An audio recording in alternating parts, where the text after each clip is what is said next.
pada Tuhan Yang Maha Esa karena telah melimpahkan berkat dan harapannya kepada kita semua sehingga kita semua bisa berkumpul di tempat ini khususnya untuk menghadiri webinar virtual IP Talk dengan judul Merek Didaftarkan Pihak Lain Harus Bagaimana.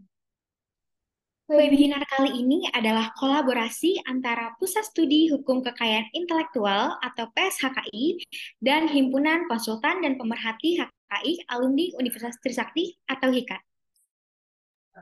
Webinar yang berkaitan dengan hak intelektual properti ini adalah program rutin yang akan diselenggarakan secara berseri, sehingga Bapak Ibu sekalian, bagi yang ingin mengetahui lebih banyak mengenai hak kekayaan intelektual, dapat terus mengikuti update webinar-webinar mendatang, dan tentunya diselenggarakan oleh @hikat.id dan pskki_fh_usakti.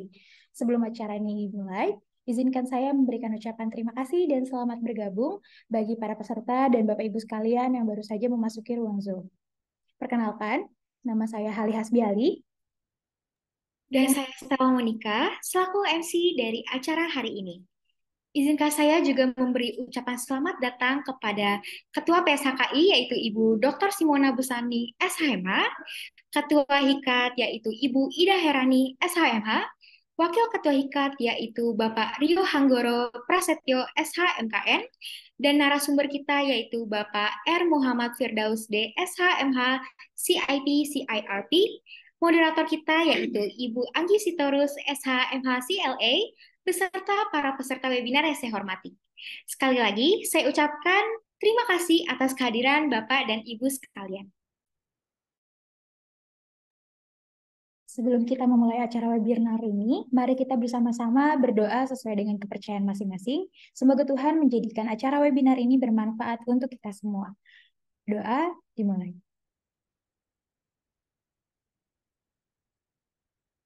Berdoa selesai, silakan Mbak Stella dapat dilanjutkan kembali. Baik, terima kasih. Berikutnya, mari kita bersama-sama untuk menyanyikan lagu Indonesia Raya. Bagi para peserta diharapkan untuk menyalakan fitur kameranya, dan kepada host saya persilakan untuk memutar instrumen lagu Indonesia Raya.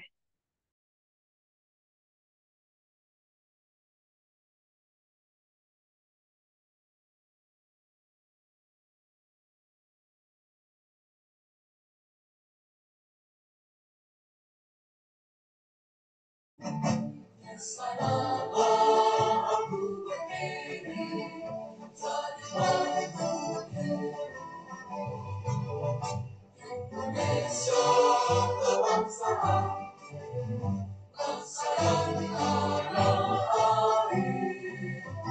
Marilah kita bersatu, Indonesia bersatu. Tanahku hiduplah negeriku, bangsaku rakyatku semua. Jiwanya bangga Indonesia Raya. Indonesia Raya, merdeka, merdeka, tanahku negeriku yang tercinta. Indonesia Raya, merdeka, merdeka, hiduplah Indonesia Raya.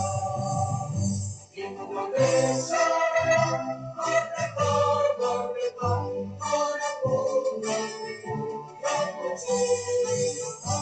Indonesia Raya, merdeka, merdeka, hiduplah Indonesia Raya.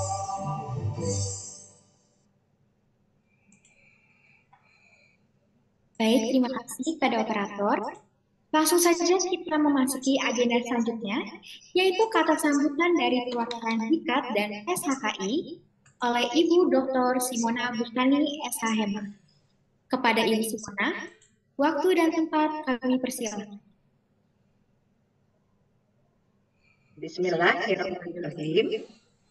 Assalamualaikum warahmatullahi wabarakatuh. Salam Om Swastiastu, Namo Buddhaya, salam sejahtera untuk kita semua. Dalam kesempatan ini, saya mengatakan Alhamdulillah, Rabbil Alamin, puji syukur atas nikmat sehat kita semua. yang akan menerima ilmu yang luar biasa dari narasumber ya, dan bisa terciptanya acara webinar ini sehingga dapat bertemu dalam kegiatan yang diselenggarakan atas kerjasama Pusat Studi HKI. Mohon maaf, suara saya terdengar ya. Pusat Studi HKI, Fakultas Hukum Universitas Trisakti dan HIKAT. Sebelumnya saya akan menyapa beberapa rekan dalam hal ini. Yang terhormat, walaupun mungkin Bu Dekan tidak hadir, tapi saya tetap menyapa Dekan Fakultas Hukum Trisakti, Ibu Dr. Anda Siti Nurbaiti SHMH, dan para Wakil Dekan 1, Wakil Dekan 2, Wakil Dekan 3, dan Wakil Dekan 4. Berikutnya yang terhormat Ketua IKA FH Usakti yaitu Bapak Sahala Siahaan SH. Selamat siang Pak Sahala. Berikutnya adalah yang terhormat Ketua HIKAT Ibu Ida Hairani SHMH dan Wakil Ketua, ini sudah lama saya tidak bertemu, Bapak Dr. Rio Hanggoro SHMH. Yang terhormat narasumber dalam acara hari ini Bapak Muhammad Firdaus SHMH, CIP, CRB, merupakan lawyer yang berpengalaman di bidangnya, dan juga yang terhormat bagi moderator, Ibu Anggi Sitorus, SHMH, CRE. Yang terhormat juga Bapak, Ibu peserta, adik-adik mahasiswa yang hadir dalam acara ini. Dan saya juga mengucapkan banyak terima kasih kepada sponsor Fund and Law Office. Saya ucapkan terima kasih atas kehadiran Bapak Ibu semua selaku peserta. Pada kesempatan yang berbahagia ini, kami Pusat Studi HKI dan HIKAT yang telah bekerja sama menyelenggarakan webinar dengan tema merek yang didaftar pihak lain harus bagaimana. Dalam perdagangan ataupun bisnis, tidak dapat dipisahkan dengan hak merek. Ya, karena hak merek merupakan identitas dari suatu produk atau jasa. Dan dia menjadi aset bagi perusahaan tersebut. Bahkan sekarang sudah bisa dijaminkan secara fidusia. Hal ini penting diperhatikan karena untuk dapat perlindungan terhadap suatu merek, maka merek itu harus didaftarkan sehingga pemegang haknya mendapatkan perlindungan hukum. Namun dalam kenyataannya banyak pemilik merek yang menggunakan mereknya tetapi belum mendaftarkan merek tersebut, sehingga tidak mendapatkan perlindungan, dan pihak lain yang melihat kesempatan, karena merek tersebut sudah terkenal, atau cukup terkenal, cukup diminati, sehingga pihak tersebut mendaftarkannya, dan sangat merugikan bagi pemilik aslinya. Dalam webinar ini, juga akan dijelaskan mengenai pendaftaran dan syarat untuk dapat mendapatkan hak atas merek atau diterima oleh kantor DJKI. Dan otomatis pemegang haknya akan mendapatkan perlindungan hukum karena itu adalah kunci. Ya. Kami berharap dengan diselenggarakan webinar ini dapat menjadi masukan yang bermanfaat bagi para peserta untuk mengantisipasi hilangnya kesempatan menikmati mereknya dan memperoleh hak ekonomi sebagaimana harusnya akibat dari terlambat mendaftarkan mereknya. Akhir kata, saya mengucapkan terima kasih atas kesediaan Bapak Muhammad Firdaus yang berkenan untuk menjadi narasumber hari ini, dan juga kepada moderator di acara ini, dan tidak lupa saya berterima kasih kepada panitia dan seluruh panitia yang sudah menyelenggarakan acara ini. Selamat berwebinar. Wassalamualaikum warahmatullahi wabarakatuh. Saya kembalikan kepada MC. Waalaikumsalam warahmatullahi wabarakatuh. Terima kasih banyak Ibu Dr. Simona Bustani SHMH atas sambutannya yang sangat hangat dan bermanfaat. Selanjutnya, sambutan kedua akan disampaikan oleh Ketua Umum Ikatan Alumni Fakultas Hukum Universitas Trisakti, Bang Sahala Siahaan SHMH. Kepada Bang Sahala Siahaan, kami persilakan untuk memberikan sambutan.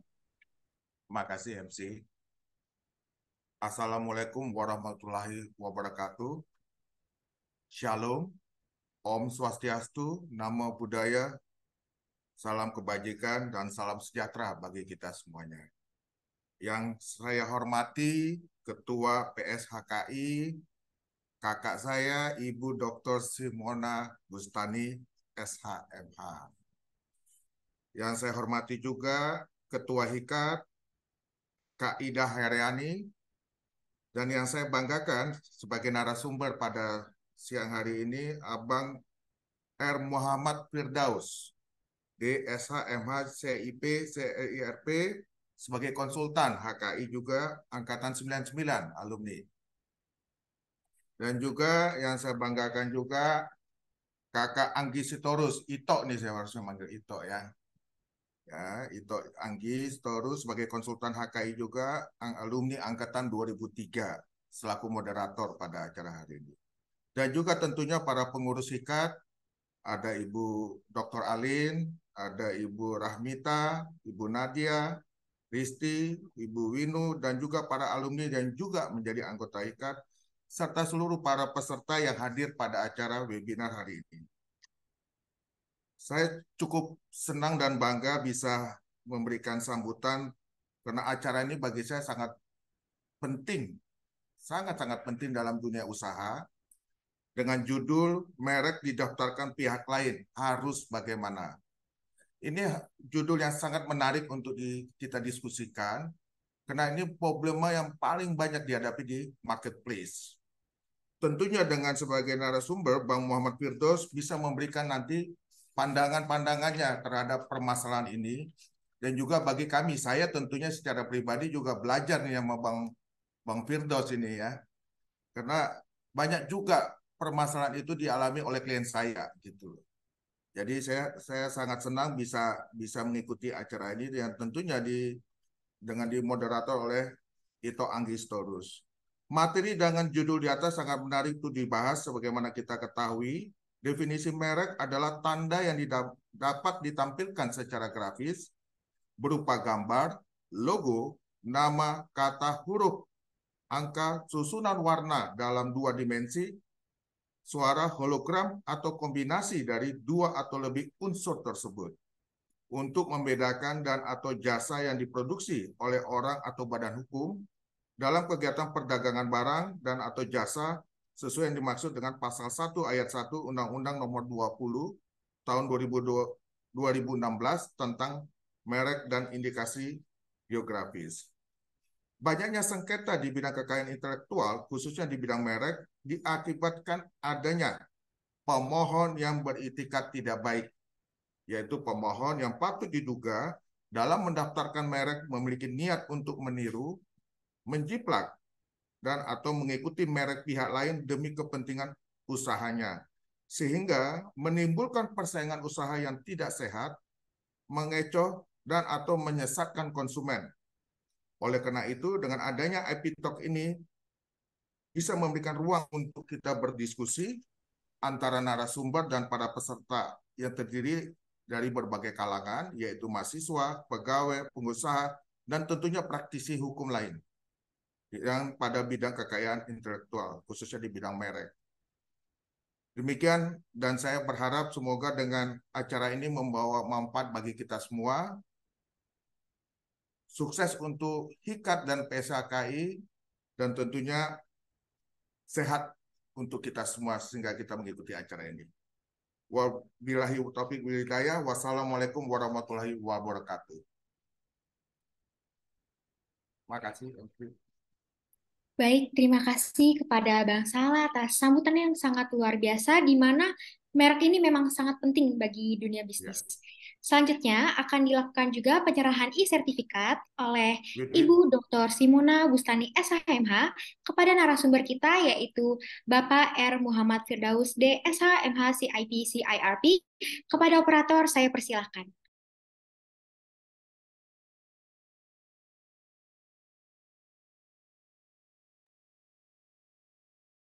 Silakan kepada Pak Muhammad, sertifikat online-nya sebagai narasumber saya serahkan. Pak Muhammad Firdaus, ya. Terima kasih, Bu. Sama-sama. Ini Baik, Anggis cerita. Silakan, silakan. Saya lanjut kepada Bu Anggi ya. Pak, ini Bapak depannya Ito ya. Anggi Sitorus, SHMH CLA. Silakan saya serahkan baik sebagai kepada moderator. Bang Sahala Siahaan SH dipersilakan Oh, untuk penyerahan e-sertifikat kepada Ibu Anggi Sitorus iya. SHMH selaku moderator. Terima kasih Ibu Simona. Ya, dengan ini saya serahkan sertifikat kepada Ito saya, Anggi Sitorus. Mohon diterima ya, Ito. Terima kasih, Bang. Sukses ya. Sama-sama, Bang.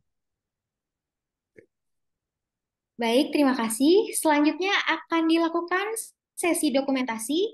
Kepada para peserta diharapkan untuk menyalakan fitur kameranya dan kepada operator dipersilakan untuk mendokumentasikan.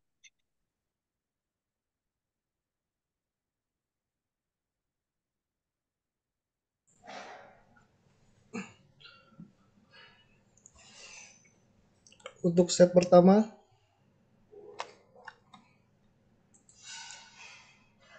slide kedua, slide terakhir. Cukup.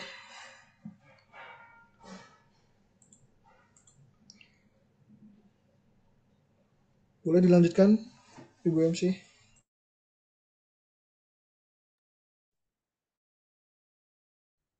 Baik, sesi selanjutnya adalah pemaparan materi dari narasumber kita, yaitu Bapak R. Muhammad Firdaus, SHMH CIRP, yang akan dipandu oleh moderator kita pada hari ini, yaitu Ibu Anggi Sitorus, SHMA CLA. Sebelum kita memasuki sesi materi oleh pembicara, izinkan saya terlebih dahulu untuk membacakan secara ringkas CV dari moderator kita, yaitu Ibu Anggi Sitorus, SHMH CLA.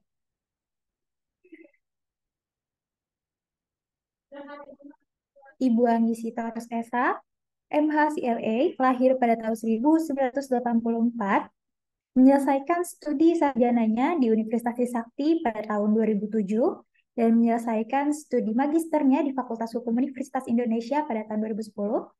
Kemudian, selama sepanjang karirnya, Ibu Anggi Sitorus SHMH memulai pada tahun 2007 hingga 2008 bekerja untuk Kontras sebagai non-government organization di Jakarta. Kemudian dengan 2000 ALS Rotation Session sebagai legal advisor untuk Jakarta area. Kemudian pada tahun 2008 dan 2010 sampai dengan 2010 maksud saya, Ibu Anggi bekerja untuk Konfederasi Perjuangan Buruh Indonesia atau KPBI sebagai Member of Advocate Department. Kemudian pada tahun 2010 hingga saat ini, Ibu Anggi bekerja di Patria Law Office sebagai Advocate and Legal Consultant dan juga dilengkapi oleh berbagai lisensi sebagai ahli di bidangnya, yaitu pada tahun 2012 Ibu Anggi berlisensi sebagai Capital Market Law Trainee. Lalu pada tahun 2016 juga mendapatkan auditor hukum bersertifikasi, dan pada tahun 2016 Ibu Anggi Sitorus juga menjadi konsultan hukum kekayaan intelektual. Demikian CV dari Ibu Anggi. Luar biasa sekali ya, acara ini ternyata dipenuhi oleh orang-orang yang ahli di bidang intellectual property. Jadi Bapak Ibu sekalian tidak perlu khawatir mengenai kredibilitas ilmu yang akan disajikan selama webinar ini berlangsung. Baik, kepada Ibu Anggi Sitorus SH MHCLA, selaku moderator waktu kami persilahkan. Terima kasih kepada MC kita, adik kita Hali dan adik kita Stella. Selamat siang kepada Bapak, Ibu, dan rekan-rekan sekalian, serta adik-adik mahasiswa, khususnya adik kita mahasiswa Fakultas Hukum Universitas Trisakti. Senang sekali pada hari ini kita akan melaksanakan webinar kita dengan tema merek didaftarkan pihak lain harus bagaimana. Seperti kita ketahui, situasi saat ini seperti yang sudah tadi dibicarakan oleh Ibu Simona dan abang kita juga, Abang Sahala, bahwa kekayaan intelektual sangat bernilai. Nilai ekonomis dari kekayaan intelektual, baik dari paten, hak cipta, indikasi geografis, dan khususnya merek, sangatlah penting, sangatlah bernilai. Untuk itu terlebih lagi mengenai merek ini, nilai ekonomisnya saat ini sangat tinggi.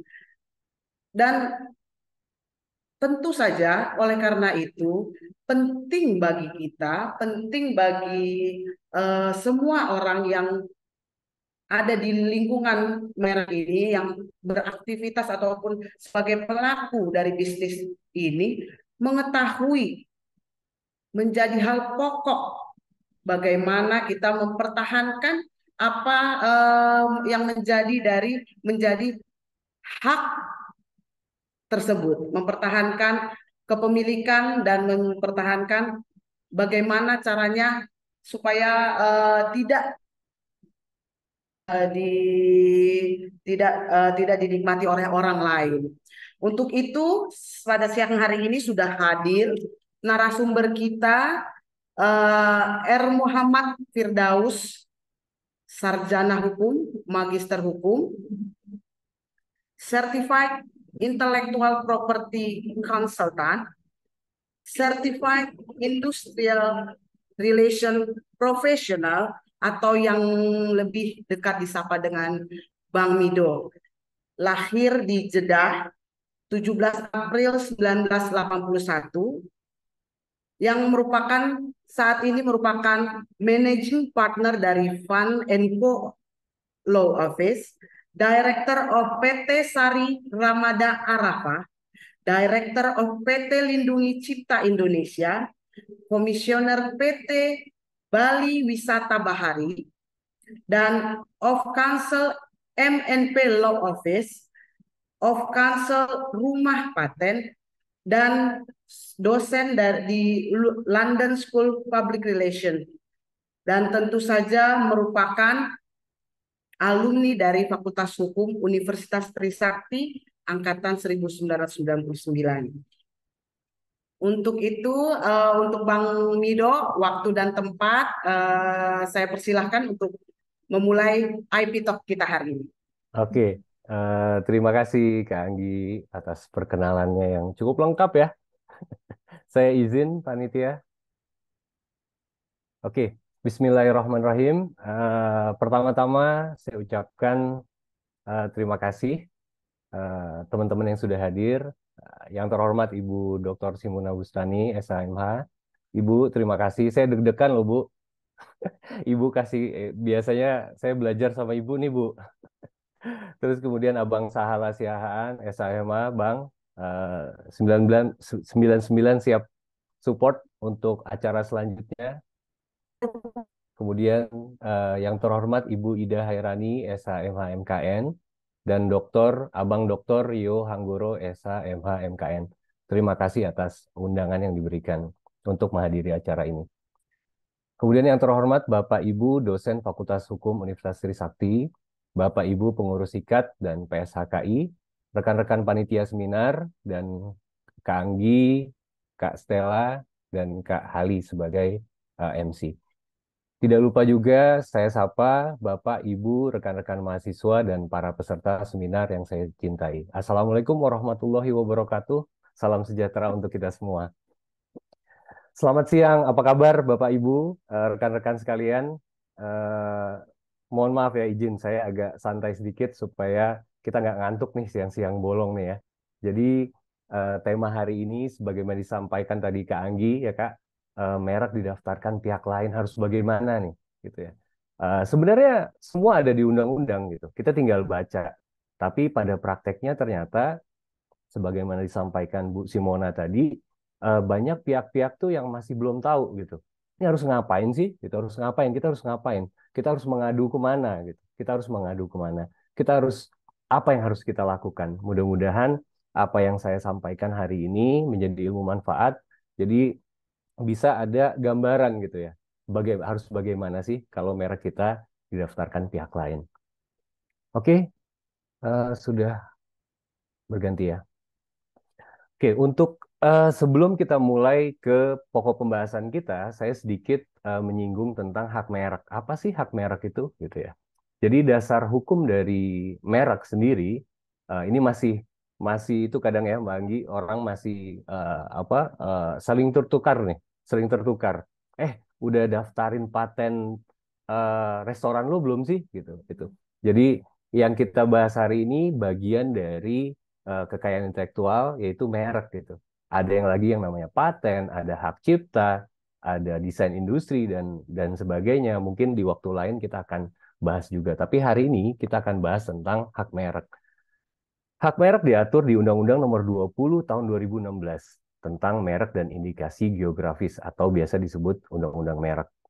Nah, biasanya dalam satu undang-undang atau peraturan itu terdiri dari peraturan yang sifatnya mewajibkan atau melarang gitu ya, atau melarang satu perbuatan. Itu juga akan didampingi dengan sanksi. Nah, pelanggaran-pelanggaran yang ada di Undang-Undang Merek ini sifatnya delik aduan. Artinya apa? Harus ada yang ngadu dulu, harus ada yang mengadukan, harus ada yang orang yang merasa dirugikan, kemudian dia melakukan pengaduan, dia melakukan upaya, gitu. Dia melakukan upaya. Nah, kemudian merek ini apa sih? Tadi Bang Sahala sempat menyinggung.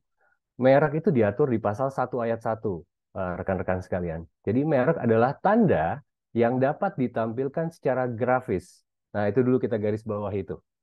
Tanda yang dapat ditampilkan secara grafis, berarti visual.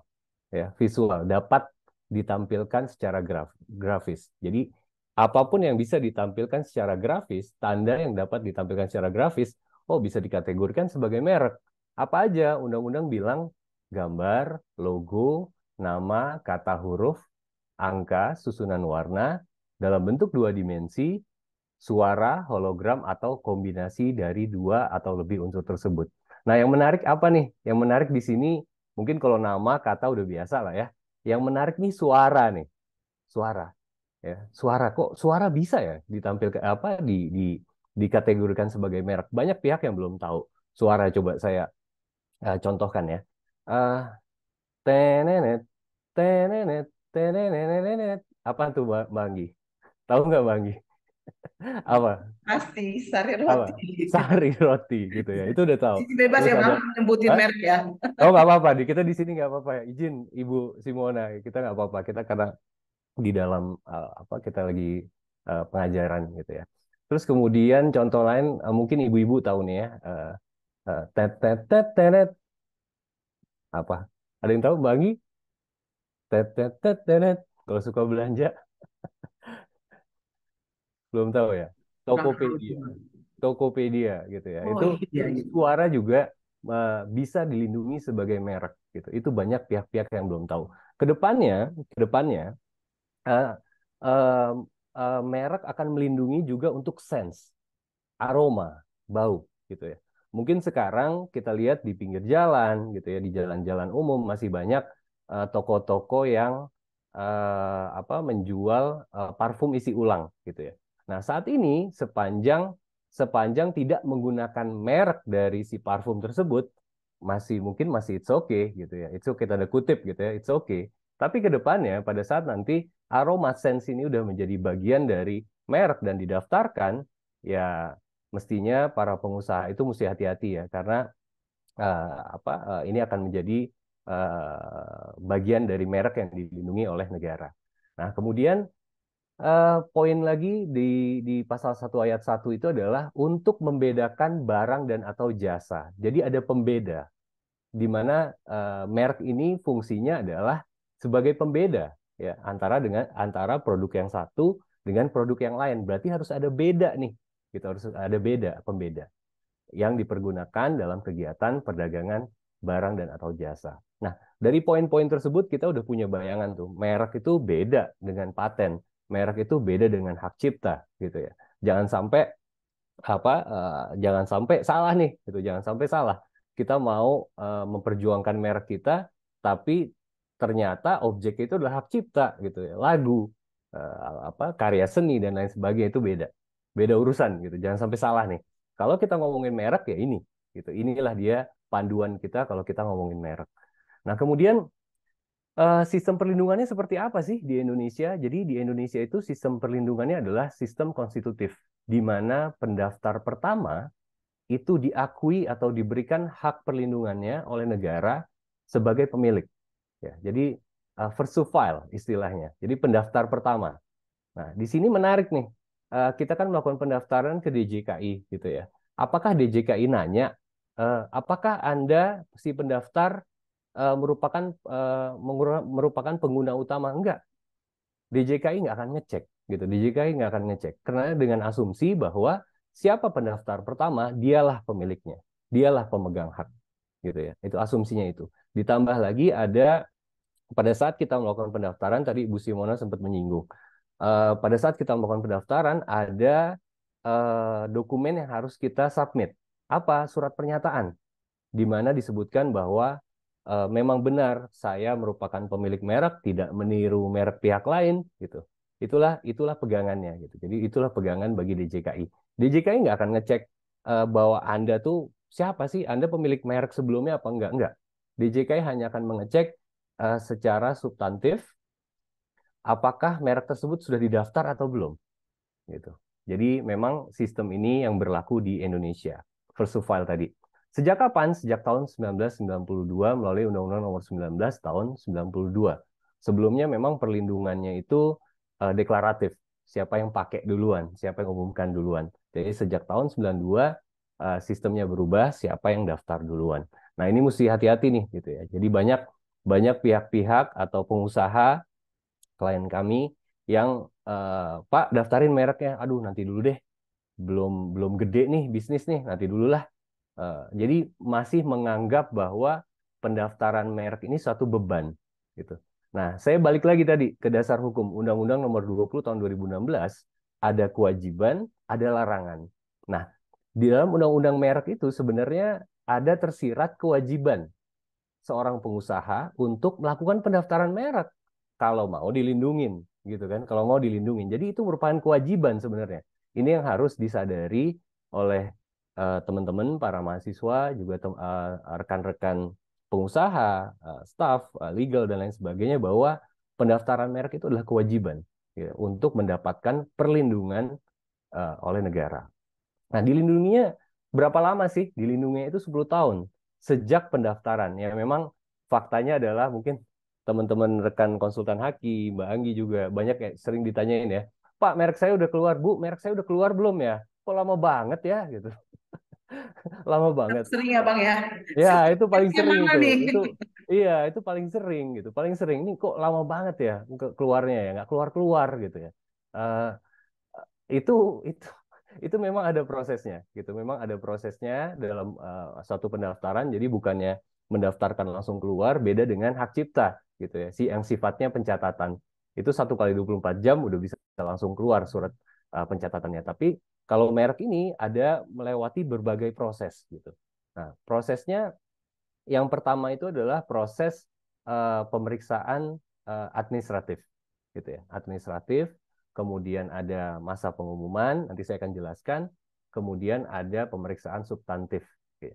Sebenarnya 3 poin itu aja yang utamanya ya, yang utamanya. Tapi memang cukup memakan waktu. Saya nggak bilang lama juga ya, karena memang di beberapa negara lain itu bahkan lebih lama, bisa sampai 3 tahun. Kalau nggak salah Sri Lanka itu kami beberapa klien mungkin hadir di sini, klien kami itu 3 tahun ya Pak, 3 tahun baru keluar mereknya. Gitu 3 tahun. Sedangkan dalam waktu 3 tahun itu kan bisa terjadi sesuatu gitu ya, bisa terjadi sesuatu. Entah ada yang menggunakan dan lain sebagainya. Gitu. Nah, merek ini juga pendaftarannya dapat diperpanjang setelah 10 tahun. Jadi sebelum habis masa perpanjangan kita bisa melakukan permohonan untuk diperpanjang mereknya. Kurang lebih itu sih basic-basicnya yang akan saya sampaikan. Nah, kita akan langsung masuk ke apa yang kita bahas hari ini ya, pokok bahasan hari ini. Jadi rekan-rekan sekalian, teman-teman, apabila merek kita ternyata didaftarkan oleh pihak lain, sebenarnya sesungguhnya di Undang-Undang merek khususnya pasal 14 itu kita sudah diberikan kesempatan gitu ya. Pada saat kapan? Yang pertama, kesempatan pertama adalah pada saat tadi saya sampaikan merek gitu ya, pendaftarannya melalui administratif. Setelah pemeriksaan administratif, DJKI akan mengumumkan merek kita melalui berita resmi merek, baik elektronik maupun non-elektronik. Kalau elektronik itu di website DJKI, ya, kita klik berita resmi merek, itu ada selama 2 bulan. Fungsinya apa? Fungsinya sebenarnya untuk kita nih, ya, masyarakat umum, untuk mengajukan yang namanya upaya hukum namanya keberatan dengan alasan yang cukup bahwa merek yang didaftarkan adalah merek yang tidak dapat didaftar atau ditolak di pasal 16. Ya. Jadi di sini kita lihat nih, ya, selama 2 bulan itu adalah kesempatan kita untuk mengajukan yang namanya upaya hukum keberatan. Diajukan kemana? Ke DJKI. Aduh, tapi susah juga ya gitu. Maksudnya berarti harus mantau terus dong. Mantau terus gitu ya. Memang terkadang ya namanya pengusaha gitu ya. Itu nggak ada waktu untuk ngelihat ini. Nah, kami konsultan Haki, kalau konsultan Haki mungkin biasa kali ya, setiap bulan kita Kanggi itu kita buka berita resmi merek untuk kita lihat, kita cek apakah ada merek-merek yang bersinggungan atau mempunyai persamaan pada pokoknya keseluruhannya dengan merek-merek klien kita gitu. Itu kita cek tuh ya Kak Anggi ya. Itu kita cek terus gitu. Nah, siapa aja sih yang dapat mengajukan keberatan? Di pasal 16 disebutkan bahwa subjeknya adalah setiap pihak. Jadi siapa aja itu bebas gitu. Siapa aja. Kita nggak perlu membuktikan bahwa kita berkepentingan sama merek ini sebenarnya di pasal 16. Jadi disebutkan bahwa siapa aja berhak mengajukan keberatan dengan alasan yang cukup bahwa merek yang didaftarkan adalah merek yang tidak dapat didaftar atau ditolak. Jadi terus kemudian ini harus digarisbawahi nih, gitu ya. Secara formil material. Biasanya kalau kita praktisi hukum selalu bicara formil material, gitu ya. Materialnya rekan-rekan itu adalah pasal 20, pasal 21. Merek yang tidak dapat didaftar atau merek yang ditolak. Tapi jangan lupa nih formilnya. Apa formilnya? Tadi saya sampaikan. 2 bulan. Hanya 2 bulan. Kalau udah kelewat gimana? Ya nggak bisa. Gitu ya. Harus 2 bulan. 2 bulan ini adalah masa kita mengajukan. Lewat 1 hari bisa, Pak. Bisa? Nggak bisa. Karena sekarang sistemnya by elektronik. Gitu. Jadi udah nggak bisa lagi gitu setelah lewat 2 bulan. Pun seandainya masuk secara formil udah salah tuh. Kita ketahui bersama kalau misalnya materialnya kuat tapi formilnya kita lemah, udah lewat waktunya itu dengan mudah nanti dapat dipatahkan gitu oleh lawan. Nah, kemudian poin ketiga, pemohon dapat mengajukan sanggahan atas keberatan dalam waktu 2 bulan. Itu diatur di pasal 17-nya gitu ya. Jadi atas keberatan yang kita ajukan, pihak yang mengajukan permohonan bisa mengajukan sanggahan. Ya. Nah, itu jangan sampai miss tuh 3 poin ini. Ini 3 poin yang penting pada saat kita mau mengajukan keberatan kepada DJKI. Nah, kemudian hasilnya gimana nih? Hasilnya ya tadi saya sempat diskusi sama Kak Anggi gitu ya. Kalau kita ngomongin merek, apalagi 2 orang konsultan itu bisa pendapatnya bisa 7, bisa 10 ya Kak Anggi. Tapi yang menentukan ditolaknya atau diterimanya suatu merek adalah DJKI. Gitu ya. Kita bisa panjang lebar beradu pendapat, argumen, tapi ujung-ujungnya ya DJKI yang menentukan apakah merek ini dapat didaftar atau tidak. Gitu. Nah, itu tadi formilnya 3 poin. Kita perhatikan formilnya. Nah, kemudian kita masuk ke materialnya nih. Alasan yang cukup bahwa merek yang didaftarkan itu harus ditolak DJKI. Apa sih? Kita lihat ke pasal 20 dan 21. Saya akan masuk ke pasal 20 dulu. Jadi diatur di pasal 20, merek yang tidak dapat didaftar adalah yang pertama, merek yang bertentangan dengan ideologi negara, peraturan perundang-undangan, moralitas, agama, kesusilaan, dan ketertiban umum. Ya. Jadi sebagai contoh, misal kita mau daftarin, ada orang yang mendaftarkan merek yang ada palu arit gitu misalnya. Ya, palu arit yang sebagaimana kita ketahui bersama, itu merupakan salah satu logo atau lambang dari ideologi komunis. Ya. Itu bertentangan dengan ideologi bangsa Indonesia. Jadi siapapun bisa submit keberatan. Ya, bisa submit keberatan. Contoh lain, misalnya di tahun 2008, kalau nggak salah saya, 2007-2008, ada yang mendaftarkan Budabar. Ya, Budabar. Itu klub ada di Menteng gitu ya, ada yang mendaftarkan, kemudian masyarakat Buddha gitu itu mengajukan gugatan saat itu, kalau saat itu gugatan bukan keberatan, gugatan ya. Karena memang bertentangan dengan moralitas agama. Kok ya agama tapi dipakai untuk klub yang menjual apa yang dilarang oleh agama tersebut gitu. Dan ini masuk nih pasal 20 ayat 1.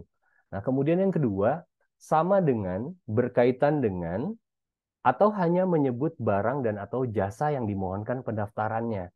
Nah, ini maksudnya apa sih? Jadi merek tersebut, saya bacakan ya. Merek tersebut berkaitan atau hanya menyebutkan barang dan atau jasa yang dimohonkan pendaftarannya. Misalnya contohnya kita mau daftarin roti gitu ya. Roti tapi mereknya roti. Kita mau daftarin sepeda dengan menggunakan merek sepeda. Nggak bisa. Kita mau daftarin air dengan merek Aqua. Bisa nggak kalau gitu? Bisa nggak? Nah, ini kita bisa berdebat nih semalaman nih. Berdebat semalaman gitu. Jadi tergantung tadi ya Bang, siapa ya? Iya, iya gitu. Kalau tadi saya sama Mbak Anggi, Kak Anggi sempat berdebat gitu.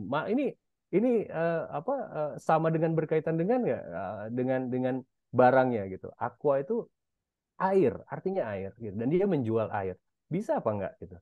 Nah, ya tergantung tadi. Tergantung kita di posisi mana, di posisi aqua atau bukan. Betul. Gitu ya Kak Anggi.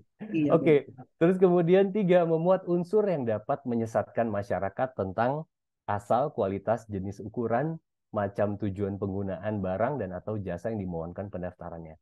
Atau merupakan nama varietas tanaman yang dilindungi untuk barang dan atau jasa sejenis. Jadi poinnya adalah unsur yang dapat menyesatkan masyarakat. Contohnya di penjelasan huruf C, yang dimaksud dengan memuat unsur yang dapat menyesatkan, misalnya kecap nomor 1 tidak dapat didaftarkan karena menyesatkan masyarakat terkait kualitas barang. Merek Neto 100 gram juga tidak dapat didaftarkan karena menyesatkan masyarakat terkait dengan ukuran barang. Ya. Jadi sekali lagi, siapa saja yang melihat atau pada saat pengumuman itu ada merek yang seperti ini sebenarnya mempunyai hak untuk mengajukan keberatan tadi. Gitu. Asal bisa membuktikan gitu. Sekali lagi asal bisa membuktikan karena prinsipnya di Indonesia khususnya ada gium hukum yang menyebutkan bahwa actori incumbit probatio, actori onus probandi. Jadi siapa arti bebasnya ya, siapa yang mendalilkan dia yang membuktikan. Jadi kalau kita yang mengajukan keberatan, kita yang harus membuktikan gitu. Kita yang harus membuktikan. Nah, kemudian di nomor 4 huruf D pasal 20 ya, masih pasal 20 memuat keterangan yang tidak sesuai dengan kualitas, manfaat atau khasiat dari barang dan atau jasa yang diproduksi. Jadi yang dimaksud dengan memuat keterangan tidak sesuai kualitas, manfaat, khasiat adalah mencantumkan keterangan yang tidak sesuai dengan kualitas, manfaat, khasiat dan atau risiko dari produk dimaksud. Contohnya adalah obat segala macam penyakit itu nggak bisa tuh, gitu ya. Obat segala macam penyakit. Kemudian rokok yang aman buat paru-paru Anda, rokok yang aman untuk kesehatan Anda. Ya, sebagaimana kita ketahui, ya walaupun kita bukan dokter tapi tahu gitu bahwa rokok itu nggak sehat gitu ya, itu nggak sehat. Kemudian selanjutnya di huruf E itu tidak memiliki daya pembeda. Jadi apabila tanda tersebut terlalu sederhana, seperti satu tanda garis atau satu tanda titik, ataupun terlalu rumit sehingga tidak jelas. Gitu ya. Contohnya misalnya saya sampaikan di sini ada logo verboden, logo plus, itu terlalu simple, titik aja. Atau question mark, mungkin question mark, tanda tanya, tanda tanya. Ini mungkin yang cewek-cewek lagi ya, yang ibu-ibu ya, kayaknya ada deh merek jam atau merek tas yang tanda tanya. Ada nggak sih? Apa ya? Ada yang tahu, Pak Anggi? Tahu ya? Tahu ya? Ya. Ya. Tapi sekali lagi kita bisa berdebat semalaman nih, gitu. Kita bisa berdebat semalaman gitu. Apakah itu termasuk tidak Iya, punya apakah yang itu berbeda ya termasuk? Bang ya? Iya, karena faktanya adalah saya nyebut merek ya, Guess gitu ya, Guess itu didaftarkan sebagai merek dan memang terdaftar. Artinya apa? Menurut pemeriksa DJKI bahwa merek tersebut bukan merupakan merek yang tidak dapat didaftar. Gitu. Nah, orang lain ya termasuk kami, saya bebas kita berpendapat bahwa menurut saya sih nggak bisa. Contohnya tadi kayak Aqua menurut saya nggak bisa, mungkin. gitu ya. Ya nggak ada masalah juga, nggak salah juga gitu ya. Karena memang yang bisa menentukan merek ini bisa didaftar atau tidak adalah pada proses keberatan adalah DJKI gitu. Nah, kemudian merupakan nama umum atau lambang milik umum. Ini sama ya seperti merek warung kopi untuk kafe atau lambang toilet gitu ya, perempuan laki-laki itu juga merupakan kategori masuk ke dalam kategori merek yang tidak didaftar. Jadi isi dari pasal 20 ini bisa kita pergunakan sebagai material, sebagai alasan kenapa sih kita mau mengajukan keberatan gitu ya, isi pasal 20 ini. Kemudian saya masuk ke alasan lain ya, itu diatur di pasal 21. Jadi merek yang ditolak. Yang pertama adalah merek yang mempunyai persamaan pada pokoknya atau keseluruhannya dengan merek milik pihak lain yang sudah terdaftar terlebih dahulu untuk barang dan atau jasa sejenis. Ya, ini banyak pertanyaan ke saya nih, mungkin ke Kak Anggi juga ya. Apa sih persamaan pada pokoknya dan keseluruhannya? Gitu. Nanti saya akan bahas di slide terakhir mengenai persamaan pada pokoknya. Batasnya di mana sih? Tapi gampangnya adalah persamaan pada pokoknya itu bahasa sederhananya mirip, ya, mirip gitu. Ini mirip. Nah, kemudian kalau keseluruhannya itu apa? Plek-plek, sama persis gitu, sama persis. Gitu. Itu sama persis. Dengan merek pihak lain yang sudah terdaftar, artinya ada merek yang sudah terdaftar, ya. Terus kemudian untuk barang dan atau jasa sejenis. Nah, menariknya di sini nih, gitu. Tadi saya bilang siapa yang mendalilkan dia yang membuktikan. Kalau kita menggunakan pasal ini persamaan pada pokoknya atau keseluruhannya dengan merek pihak yang lain yang sudah terdaftar, artinya apa? Yang pertama harus kita buktikan adalah adanya persamaan pada pokoknya. Itu dulu gitu ya. Secara material itu yang kita buktikan. Kemudian yang kedua, kita buktikan bahwa merek kita sudah terdaftar nih gitu ya. Terlebih dahulu gitu. Merek kita sudah terdaftar terlebih dahulu. Berarti kita ngomongin tanggal. Terus poin ketiga yang harus dibuktikan adalah mengenai barang dan atau jasa yang sejenis. Nah, menariknya dalam bidang merek ini, merek itu diatur ke klasifikasi berdasarkan kelas ya. Berdasarkan kelas-kelas gitu. Ada kelas 1 sampai kelas 45 gitu ya. Barang dan jasa dan lain sebagainya. Nah, apakah pertanyaannya apakah satu kelas itu mereka sejenis? Belum tentu. Bahkan ada yang barang jasa beda kelas tapi mereka sejenis. Gitu. Itu yang menjadi argumen kadang di pengadilan seperti itu gitu ya. Karena diatur di undang-undang barang dan atau jasa sejenis, tapi faktanya adalah diaturnya itu berdasarkan klasifikasi kelas-kelas, gitu, berdasarkan klasifikasi kelas-kelas. Beda halnya kalau misalnya ternyata di undang-undang diatur untuk barang dan atau jasa sekelas, gitu. Nah itu jelas tuh, gitu. Kalau misalnya merek saya misalnya Abibas gitu ya di kelas 40, merek Kak Anggi Abibas juga tapi di kelas 43 ya udah pasti nggak sekelas. Tapi ini masalahnya adalah diaturnya sejenis gitu. Jadi kita yang harus membuktikan bahwa barang dan atau jasa ini adalah sejenis gitu, sejenis. Nah, kemudian yang kedua mempunyai persamaan pada pokoknya atau keseluruhannya sama seperti huruf A dengan merek terkenal milik pihak lain untuk barang dan atau jasa sejenis. Jadi di samping kalau kita menggunakan ayat 2 ini, poin kedua ini, di samping kita membuktikan persamaan pada pokoknya, keseluruhannya, kita membuktikan bahwa sudah terdaftar, ya, kita membuktikan juga bahwa merek kita ini adalah merek terkenal, gitu, merek terkenal. Apa sih merek terkenal? Ini Kalau ya Bang ya, maaf Apa? Bang, ini sering merek terkenal ini harus cara pembuktiannya Betul, sangat penting betul, untuk kita betul, ketahui. Ya. betul. Nggak bisa saya bilang bahwa, Kak Anggi, ya merek saya merek terkenal. Siapa yang tahu? Ya keluarga saya, gitu. Itu bukan merek terkenal, gitu. Batasannya di mana, gitu. Benar, Kak Anggi. Jadi disebutkan bahwa merek terkenal itu adalah uh, harus memperhatikan pengetahuan umum masyarakat mengenai merek tersebut di bidang usaha bersangkutan. Di samping itu diperhatikan pula reputasi merek tersebut yang diperoleh karena promosi yang gencar dan besar-besaran, investasi di beberapa negara di dunia yang dilakukan oleh pemiliknya, dan disertai bukti pendaftaran merek dimaksud di beberapa negara. Jadi hati-hati tuh, hati-hati. kalau kita pergunakan pasal 21 ayat 1 huruf B, artinya ada kewajiban kita untuk membuktikan bahwa merek ini merupakan merek yang dimaksud oleh penjelasan tadi. Gitu. Jadi jangan asal tuh. Gitu. Ini jadi beban juga. Kadang saya malah gitu, kalau misalnya ada klien, oh merek gue nih merek terkenal nih, gitu. Udah terkenal. Oke, gitu. Tapi artinya ada beban pembuktian kita untuk membuktikan bahwa memang merek ini terkenal. Sudah didaftarkan di beberapa negara, kemudian pengetahuan masyarakat dan lain sebagainya. Bahkan kalau perlu kita panggil saksi, gitu ya, sebagai tambahan dari bukti yang kita sampaikan, saksi bahwa memang menyatakan merek kita ini adalah merek yang terkenal atau dikenal. Nah, kemudian yang ketiga, mempunyai persamaan pada pokoknya atau keseluruhannya dengan merek terkenal milik pihak lain untuk barang dan atau jasa tidak sejenis. Nah, tadi saya sampaikan gitu ya. Kalau merek biasa ya, rekan-rekan, itu kita harus barang dan atau jasa sejenis. Nah, tapi kalau merek terkenal di huruf C-nya disebutkan dia bisa lintas batas nih. Dia bisa lintas batas. Memang pembuktiannya lebih sulit, tapi walaupun tidak sama sejenis barang atau jasanya, tapi bisa kena di huruf C ini. Contohnya apa? Tadi nih di bahan yang saya sampaikan, misalnya fast food gitu ya.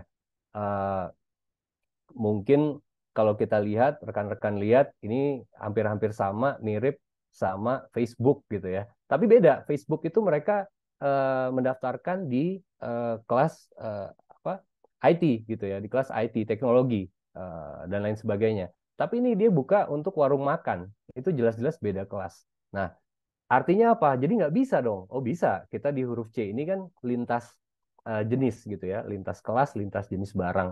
Tapi ada beban pembuktian untuk kita buktikan dulu bahwa Facebook itu merupakan merek terkenal, sebagaimana dikategorikan dalam Undang-Undang Merek. Kemudian saya lanjut, yang ke huruf D-nya mempunyai persamaan pada pokoknya atau keseluruhannya dengan indikasi geografis yang terdaftar gitu. Ya, jadi memang ada persilangan nih di Undang-Undang Merek ini dengan indikasi geografis. Jadi kita nggak bisa mendaftarkan indikasi geografis yang sudah terdaftar. Contohnya apa? Seperti kopi gayo gitu. Kopi gayo itu nggak bisa kita daftarkan karena memang sudah terdaftar sebagai indikasi geografis. Nah, yang kelima merupakan atau menyerupai nama orang terkenal, foto, atau nama badan hukum yang dimiliki oleh orang lain, kecuali atas persetujuan tertulis dari yang berhak. Ini juga banyak nih kita pegang perkaranya. Jadi nama orang terkenal, foto dipergunakan sebagai merek gitu ya, sebagai merek. Nah, menariknya adalah tadi kita harus membuktikan bahwa memang nama orang ini orang terkenal gitu. Misalnya nama saya gitu ya. Saya harus membuktikan bahwa orang-orang kenal dengan nama saya, gitu. Tahu dengan nama saya, dengan foto saya dan lain sebagainya. Nah, kemudian ada juga yang disebutkan nama badan hukum, gitu ya. Nama badan hukum itu juga tidak bisa dipergunakan. Nah, hati-hati nih teman-teman, terutama buat staf legal gitu ya. Kadang-kadang rekan-rekan itu hanya mendaftarkan merek atau produknya aja, gitu ya. Tapi nama PT-nya nggak didaftarkan, sehingga didaftarkan oleh orang lain. Contohnya misalnya gimana? Katakan lagi nih, PT Indosat Tbk, ya. Nah, dia produknya namanya Orido. Yang didaftarkan Oridonya aja, Indosatnya nggak didaftarkan.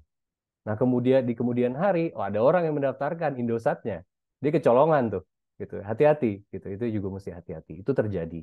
Nah, kemudian yang selanjutnya tiruan atau menyerupai nama atau singkatan nama, bendera, lambang, atau simbol atau emblem negara atau lembaga nasional maupun internasional, kecuali atas persetujuan tertulis dari yang berwenang. Misalnya bendera merah putih, logo Garuda, Jaya Raya, DKI Jakarta itu dipergunakan, itu dalam tahapan ini, tahapan keberatan tadi, semua pihak bisa mengajukan keberatan.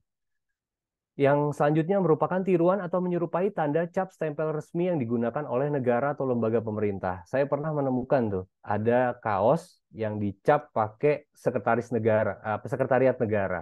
Keren sih, memang unik gitu. Tapi nggak boleh, itu nggak boleh. Itu nggak boleh, dan setiap pihak bisa mengajukan keberatan atas pendaftaran merek tersebut.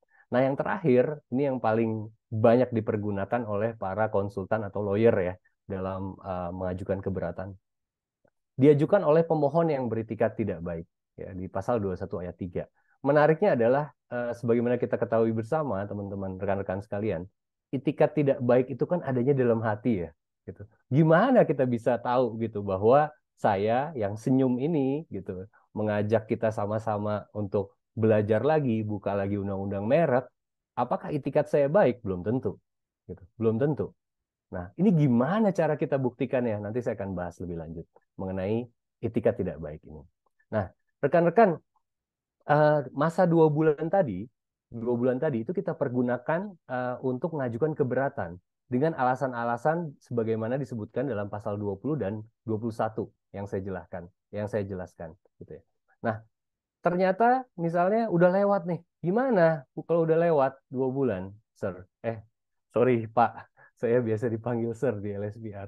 Gimana kalau udah lewat Pak? Gitu. Ya udah, kalau udah lewat ya kita tunggu gitu ya, kita tunggu sampai dengan nanti merek dari orang yang make merek kita nih gitu ya, itu keluar mereknya, terbit sertifikatnya.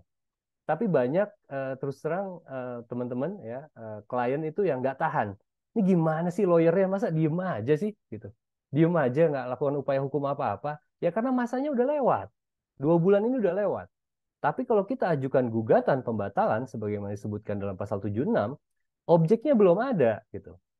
Yang ada nanti prematur. Jadi istilahnya pancingnya ada, kapalnya ada, lautnya ada. Kenapa nggak mancing sekarang? Nanti dulu gitu. Kita tunggu bulan purnama. Ya, jadi nggak bisa langsung gitu. Nanti dulu gitu. Sabar, kita tunggu dulu sampai diterbitkan sertifikat mereknya oleh DJKI, baru kita bisa mengajukan yang kedua nih, namanya gugatan pembatalan. Jadi yang pertama tadi non litigasi, kita jawab jinawab keberatan sanggahan kepada DJKI. Kalau misalnya sudah lewat ya kita tunggu sampai mereknya keluar, baru kita ajukan gugatan ke pengadilan niaga. Nah, sementara waktu itu ngapain ya? Kita kumpulkan bukti. Tadi ya, kita kumpulkan bukti secara formal, materialnya terutama di pasal 20-21, supaya pada saat nanti kita ajukan itu sudah fix dan lengkap gitu, nggak ada kekurangan lagi. Nah, pada saat diterbitkannya sertifikat lawan, saya bilang lawan ya, sertifikat lawan, artinya objek hukum untuk kita lakukan upaya hukum pembatalan sudah timbul, sudah ada. Sehingga kita bisa mengajukan gugatan pembatalan kepada pengadilan niaga. Ya, pengadilan niaga. Ini jangan sampai salah, rekan-rekan sekalian. Di pengadilan niaga kita ajukannya. Nah, kemudian berbeda dengan keberatan yang kita ajukan tadi kepada DJKI, itu disebutkan subjeknya adalah siapa saja. Nah, kalau di pengadilan niaga ini, gugatan pembatalan merek dapat diajukan berdasarkan pasal 20-21 oleh pihak yang berkepentingan. Artinya apa? Sebelum kita masuk ke material 20-21 yang saya sampaikan, ya, kita harus membuktikan dulu bahwa kita adalah pihak yang berkepentingan. Itu yang kadang lawyer atau pengacara itu kadang suka miss di situ, lupa untuk membuktikan terlebih dahulu bahwa kita merupakan pihak yang berkepentingan.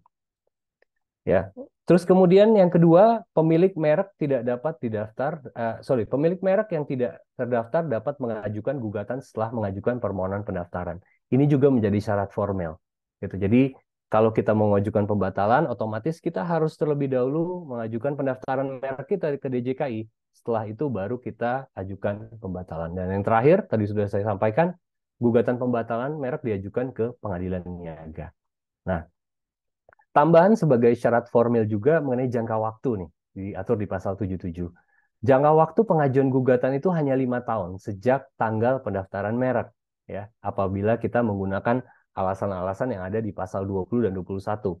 Nah, ada pengecualiannya, tapi kalau misalnya udah lewat waktu gimana? Ada pengecualiannya. Kalau udah lewat waktu, kita harus memasukkan unsur yang tadi, ada itikat tidak baik, atau merek itu bertentangan dengan ideologi negara, peraturan, moralitas agama, kesusilaan, dan ketertiban umum, maka tanpa ada jangka waktu.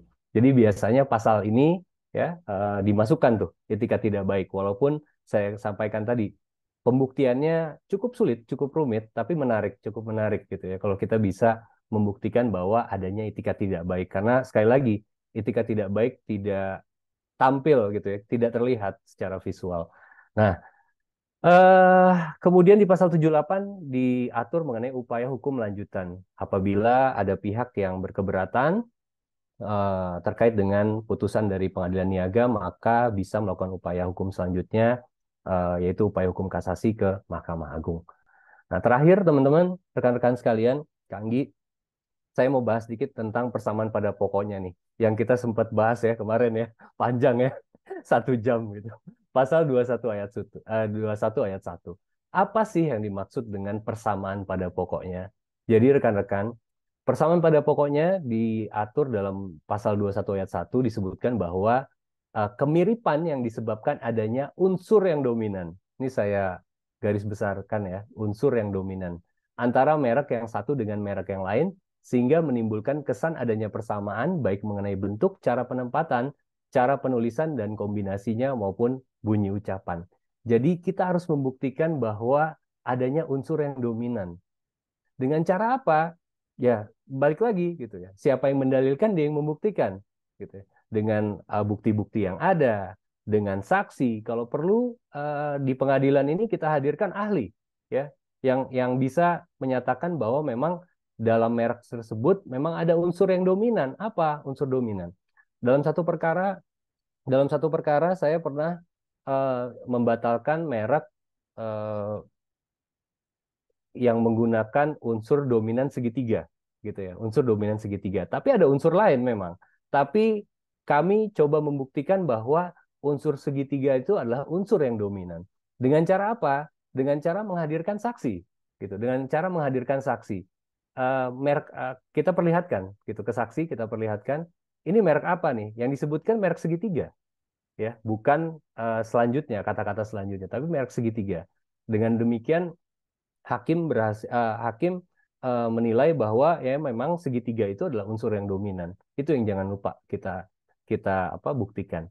Nah, ada nggak sih batasannya gitu? Berapa persen dibilang unsur dominan? Apakah 99% bagian dari merek merupakan unsur yang dominan? Belum tentu juga gitu. Dalam merek ini nggak ada kata-kata presentasi gitu ya. Oh, di atas 50% jadi unsur dominan. Nggak. Terus siapa yang menentukan? Balik lagi kayak kata hasil diskusi saya sama Kak Anggi semalam ya Kak. Jadi yang bisa menentukan merek ini persamaan pada pokoknya atau tidak ya tadi DJKI ya, pemeriksa. Kemudian yang kedua komisi banding merek. Ya, kalau di pengadilan hakim, majelis hakim yang mulia, majelis hakim pengadilan niaga, kemudian hakim kasasi. Mereka yang bisa menentukan. Kita hanya bisa berpendapat, gitu. Kita hanya bisa berpendapat dari sudut pandang kita masing-masing. Nah, itu di persamaan pada pokoknya. Kemudian pemohon yang beritikat tidak baik, ini siapa sih di 21 ayat 3 gitu ya.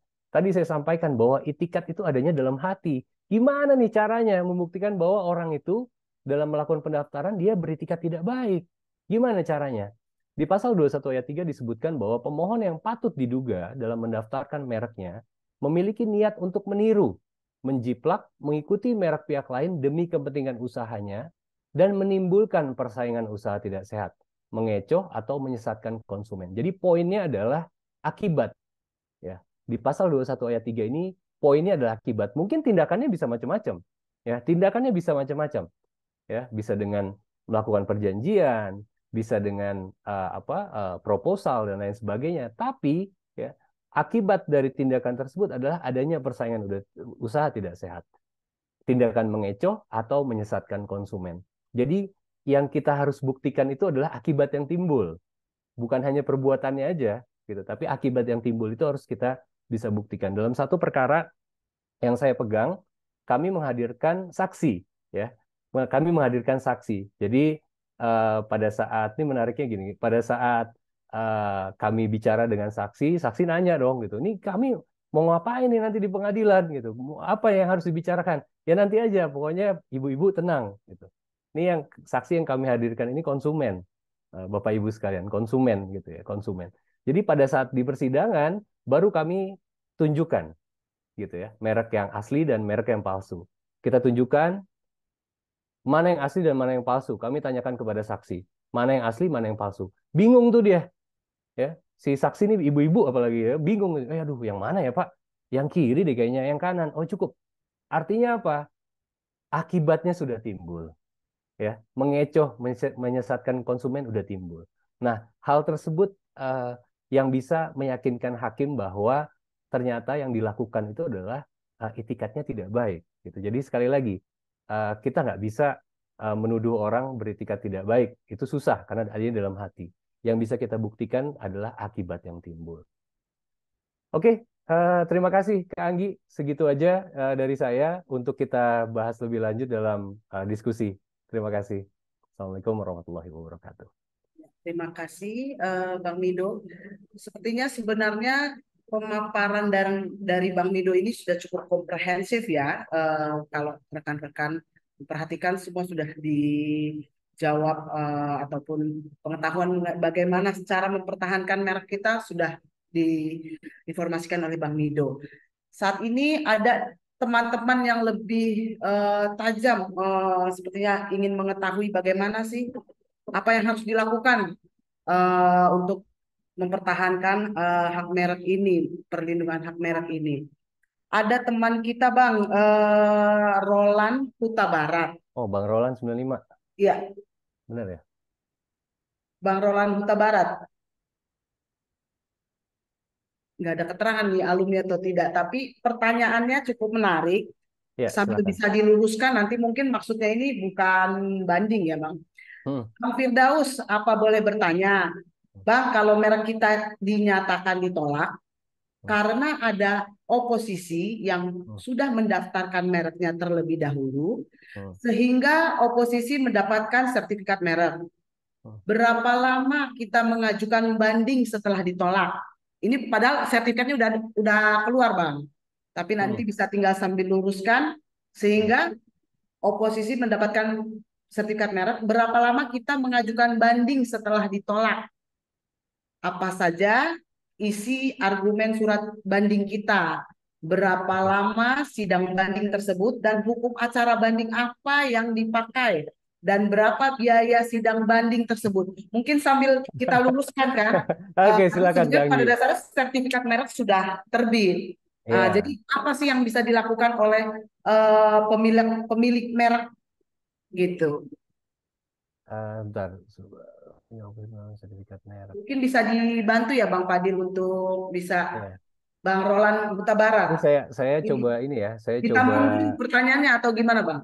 Iya, saya Tambah. coba mungkin ini yang saya tangkap ya. Jadi merek Bang Roland ini udah didaftarkan, kemudian ditolak karena adanya oposisi tadi ada keberatan ya. Berarti kita pihak berlawanan ya, gitu. Jadi apa yang kita pelajari hari ini kita berlawanan nih, gitu. Kita udah mendaftarkan, kemudian ada keberatan, kemudian merek kita ditolak, gitu. Nah, kita bisa mengajukan upaya banding merek sebenarnya. Itu bukan ke pengadilan ya, ini ke Komisi Banding Merek. Nah, apa aja sih isinya? Tadi gitu, isinya itu pasal 20 21 gitu. Nah, ini tapi sebaliknya.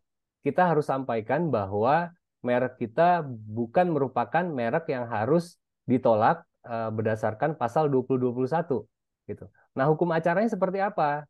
Izin Bang Roland. Kalau nggak salah Bang Roland 95 deh. Yang ospek saya nih. Izin Bang. Jadi tadi pasal 20 21. Terus kemudian apa hukum acaranya seperti apa gitu. Hukum acaranya kalau di Komisi Banding Merek itu kita surat menyurat aja Bang. Gitu, surat menyurat aja bukan seperti di pengadilan kita hadir dan lain sebagainya. Kita hanya mengajukan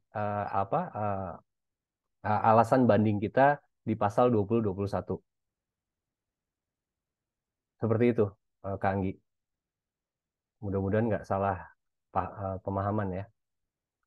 Karena kalau di pengadilan nggak ada banding, kasasi kita. Ya. Selanjutnya ada Sinta Anjani. Sinta Anjani Hastaningrum izin bertanya. Jadi berdasarkan pasal 20 Undang-Undang Merek dan indikasi geografis mendeskripsikan merek yang tidak dapat didaftarkan. Salah satunya pasal 20 huruf A yang menjelaskan bahwa merek tidak bisa didaftarkan bertentangan dengan peraturan undang-undang moralitas agama.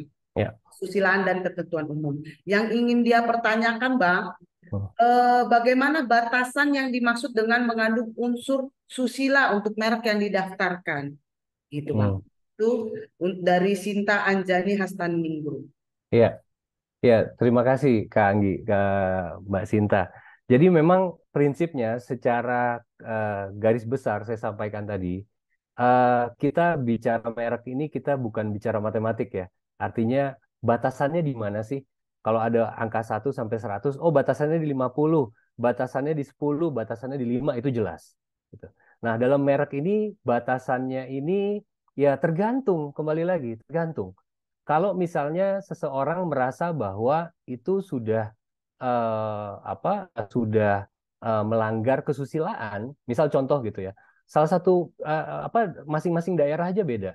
Kalau kita di Jakarta, Mbak Sinta, Kak Anggi, di Jakarta kita tengah jalan kita pakai bikini, mohon maaf ya, baju renang gitu ya, itu melanggar kesusilaan. Tapi kalau kita di Bali, itu posisinya lagi di Pantai Kute, kita berenang, ya enggak, seperti itu. Nah, bahkan di Bali pun ada tempat-tempat tertentu yang tidak boleh terlihat, mohon maaf, mungkin aurat ya, bahasanya auratnya, gitu ya. Misalnya ke pura dan lain sebagainya, itu harus ditutup. Kita pakai selendang. Jadi, kembali lagi, kalau ditanya batasannya, tergantung. Ini kita bicara di mana nih? Kita bicara keberatan. Misalnya, kalau misalnya ada setiap pihak yang merasa bahwa merek yang didaftarkan itu merupakan merek yang bertentangan dengan kesusilaan, ya kita yang harus buktikan. Batasan-batasan itu kita yang buktikan, gitu. Kita yang sampaikan bahwa ini kenapa sih menurut kita merek tersebut merupakan merek yang melanggar kesusilaan. Dasarnya apa? Kenapa kita bilang begitu? Kayak tadi Budabar gitu. Mungkin mohon maaf saya penganut agama non Buddha gitu ya. Menurut saya nggak melanggar agama. Menurut saya. Tapi buat buat orang yang menganut agama Buddha itu melanggar jelas gitu. Itu melanggar. Gitu. Jadi balik lagi, siapa yang mendalilkan dia yang membuktikan. Siapa yang mendalilkan dia yang membuktikan. Gitu Kak Anggi. Ya. Ini pertanyaan sebelumnya kami akan mempersilahkan kepada penanya 3 orang, nanti bisa dicatat secara langsung. Pertanyaan yang terakhir dulu, Bang, dari Ahmad Fauzi. Saya mau bertanya mengenai pembatalan merek yang telah dialihkan, bagaimana jika terjadi kasus di mana pemilik merek keberatan karena adanya itikat tidak baik dari si penerima merek. Kemudian bisa dilanjutkan nanti oleh Oscar H. Umbas, SHMKN. Oke. Nanti Bang Fadil bisa dibantu. Oke. Siap Kak Anggi. Ya. Jadi yang saya tangkap tadi, siapa tadi? Maaf namanya, saya lupa. Ahmad Fauzi. Ya, Bang Ahmad Fauzi menerima merek dari pihak lain, kemudian diajukan gugatan karena etikat tidak baik. Lah gimana? Orang bukan Bang Ahmad yang mendaftarkan kok gitu ya. Ini juga saya ada pengalaman seperti itu. Gitu. Ada pengalaman seperti itu. Jadi ada satu perusahaan dia menerima bukan menerima lisensi, menerima pengalihan dari pendaftar. Kemudian kami ajukan gugatan pembatalan. Jadi balik lagi dalam satu sidang pengadilan itu kita harus memperhatikan material, tapi formilnya juga jangan sampai lupa, ya Kak Anggi ya kan, jangan sampai lupa gitu ya.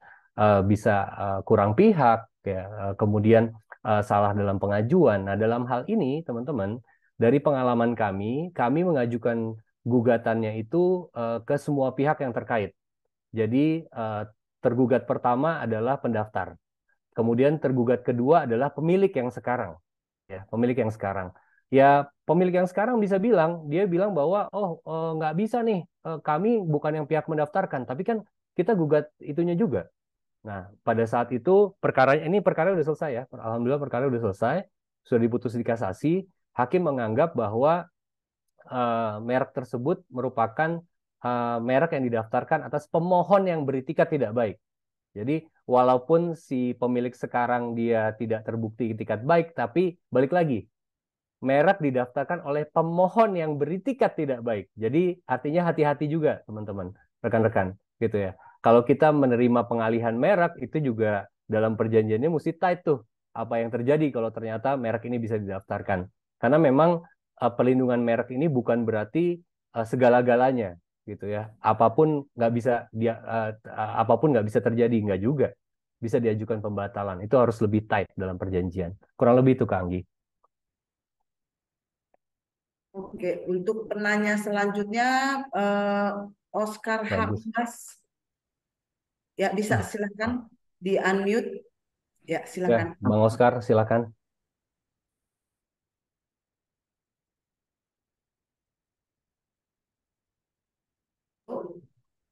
Bang Oscar, Pak Oscar, Ya, ya silakan. ya. Sudah kedengaran, Bang Siap, Firdaus? siap Bang. Sudah, Siap, aman Bang. Oke. Izin bertanya Bang Firdaus, ini kan terkait ya pendaftaran merek yang sudah didaftarkan. Ya. Nah, ingin saya tanya, ini kan seperti kayak saya anggap ada kasusnya kayak Ruben Onsu. Nah, itu kan sudah didaftarkan. Nah, terjadilah gugatan. Nah, itu bagaimana tuh prosesnya seperti itu? Kan secara nggak langsung kan sudah pernah dilakukan, terutama saya lupa ya, apakah sudah sempat kasasi dengan sampai MA atau belum tuh ya? Ya. Nah, itu case-nya ya saya anggap itu kan pembahasan dari webinar ini hampir sama dengan case Ya. Ruben Onsu ya. Betul. Itu bagaimana tuh Bang? Dari sudut pandang dari Bang Firdaus yang kaitan merek. Ya. Sekian Bang. Makasih.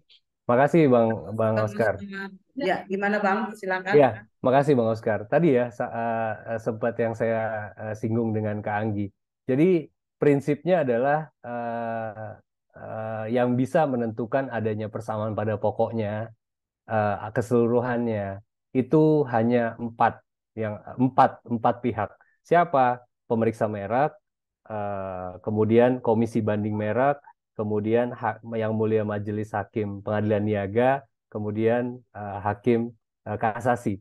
Nah, kita hanya bisa berpendapat. Nah, Bang Oscar nanya saya sebagai siapa nih? Soalnya saya nggak dibayar sama siapa-siapa nih. Jadi sulit juga Bang. Sulit juga Bang. Kalau misalnya saya sampaikan A, yang benar A, nanti saya di-hire sama yang B lagi Bang. Jadi tadi prinsipnya adalah gitu. Kalau misalnya kita gugat, kita yang harus membuktikan adanya pelanggaran pasal 20 21. Sebaliknya, kalau kita yang digugat gitu ya, artinya kita yang mendalilkan bahwa merek kita ini bukan merupakan merek yang harus ditolak permohonan pendaftarannya. Itu prinsipnya seperti itu, Bang. Izin ya Bang Oscar. Ya, selanjutnya Bang, gimana Bang Oscar? Cukup puas ya? Ada tambah.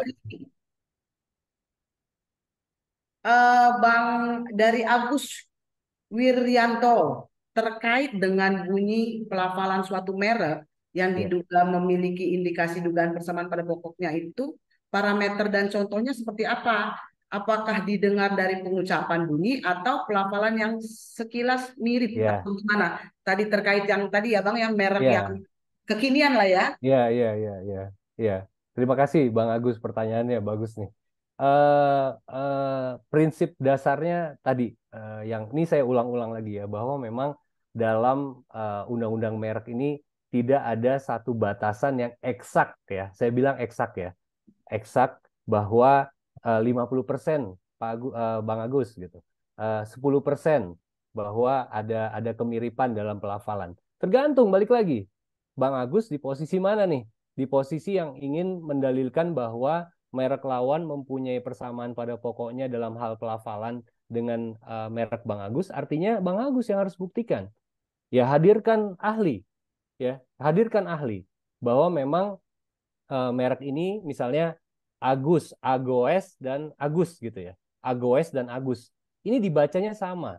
Ya. Kalau saya lawyer gitu ya, bisa aja bilang oh itu beda, tergantung tadi di posisinya. Kalau pada saat saya jadi lawyernya Pak Agus, saya akan bilang bahwa ini sama. Tapi kalau saya merupakan lawyernya lawan, saya akan bilang berbeda. Nah, yang bisa menentukan siapa hakim? Yang bisa menentukan hakim itu. Nah, gimana caranya kita meyakinkan hakim bahwa memang secara pelafalan itu sama? Ya kita hadirkanlah ahli di bidang bahasa, mungkin di bidang bahasa. Misalnya bahasa Inggris, bahasa Indonesia, dilafalkannya seperti apa sih? Agus dalam bahasa Inggris, misalnya seperti itu. Gitu Pak Agus. Bang, oh gimana Pak Agus ya? Bang, ini sepertinya Ahmad Fauzi masih belum puas sama Oke, pertanyaan. silakan, Kita silakan lanjut. Pak Uci Lanjut. ya. Ya, silakan Bang Pak Ahmad. Uci bisa di unmute. Ahmad Fauzi. Siang, Pak. Ya, Silakan Siang, Pak Pak Fauzi. Firdaus. ya, Bang Ahmad, lanjut. Mungkin mengenai pengalihan tadi ya Pak, berarti dia Ya. berdasarkan etikat tidak baik itu kita lihat dari isi perjanjian. Hmm. Nah, untuk dari dirjennya itu misalnya ada apakah memang dirjen merek itu langsung menerima gitu untuk pengalihan? Apakah ada Pengecekan. persyaratan yang harus dipenuhi? Ya, Oke, pengecekan baik. dari dirjen itu oleh pendaftar pengalih merek tersebut. Gitu. Baik. Terima kasih, Bang Ya, Ahmad. Bang. Ini ada Bang Tommy nih sebenarnya yang bisa jawab dari DJKI. Bang Tommy, izin ya Bang Tommy jawab ya. Jadi sepengalaman kami pada saat pengalihan itu tidak ada pemeriksaan substantif. Jadi hanya pemeriksaan administratif. Pihak yang mengalihkan dengan pihak yang menerima pengalihan apakah sudah tepat, apakah merupakan badan hukum yang diperbolehkan dan lain sebagainya, udah selesai. Itu aja. Jadi mengenai isinya itu nggak diperiksa lagi, Bang Ahmad. Nah, tadi saya bilang pada saat kita mau mengajukan gugatan, kalau saya ya mengajukan gugatan artinya jangan sampai kurang pihak nih. Pihak yang mendaftarkan saya gugat, kemudian pihak yang menerima pengalihan juga saya gugat, termasuk DJKI kita gugat sebagai turut tergugat, jangan sampai kurang pihak. Gitu Bang Ahmad. Mau boleh bertanya lagi nggak Pak? Boleh, silakan. Boleh. Nah, kalau misalnya nih ada pengalihan, tapi kan kalau di Undang-Undang Merek itu diatur mengenai pengalihan merek itu harus seluruh merek itu dialihkan. Namun di prakteknya itu bisnis itu pengalihan itu enggak semua Betul. merek itu dialihkan gitu. Betul. Nah, itu yang menjadi celah untuk si penerima merek ini mendaftarkan merek yang sama di kelas yang lain. Nah, si pengalih merek ini keberatan. Nah, itu sebenarnya gimana sih sistemnya biar celah itu berkurang gitu pada saat pengalihan merek. Baik, terima kasih Bang Ahmad. Artinya yang harus tajam ini adalah lawyer atau pihak dari yang menerima pengalihan. Dalam perjanjian itu harus tight, harus strict bahwa merek ini dialihkan sekarang punya saya. Kemudian Anda dilarang untuk mendaftarkan merek kembali. Gitu. Nah, artinya apa? Pada saat dia melakukan pendaftaran, ya mungkin DJKI mengeceknya nggak sejauh itu ya. Tapi yang jelas dia udah one prestasi tuh. Gitu. Jadi sekali lagi Bang Ahmad harus tajam tuh dari sisi yang menerima pengalihan. Jangan hanya kita bayar udah selesai, oh ya udah gitu. Oh enggak, itu mesti lebih tight lagi dalam perjanjiannya disebutkan bahwa ada larangan-larangan gitu untuk kedepannya Anda tidak boleh lagi mendaftarkan merek ini gitu. Terus kemudian pengalihannya itu ya didaftarkan supaya DJKI juga tahu bahwa pemilik yang baru adalah Bang Ahmad. Apabila nanti dia mendaftarkan lagi, maka akan ditolak. Tapi prinsipnya yang tadi ya, merupakan barang dan jasa sejenis. Gitu Bang Ahmad.